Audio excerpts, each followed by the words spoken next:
شاء الله النهاردة عربية بيجو 504 موديل 77 جي ال شيرحو، يعني رقم الشاسية ورقم الموتور. عربية مرور الشرقية، فيها رخصة سنتين وسنة شباك.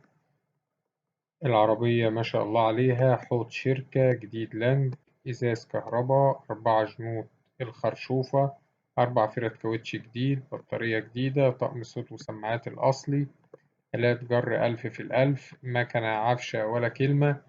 عربية مش محتاجة جنيه مصروف. المعاينة إن شاء الله تكون في بني هلال في منيا القمح، محافظة الشرقية. السعر إن شاء الله المطلوب 83,000 جنيه قابل للتفاوض بعد المعاينة. رقم التليفون هيظهر في آخر الفيديو. تاريخ العرض 30/7/2024.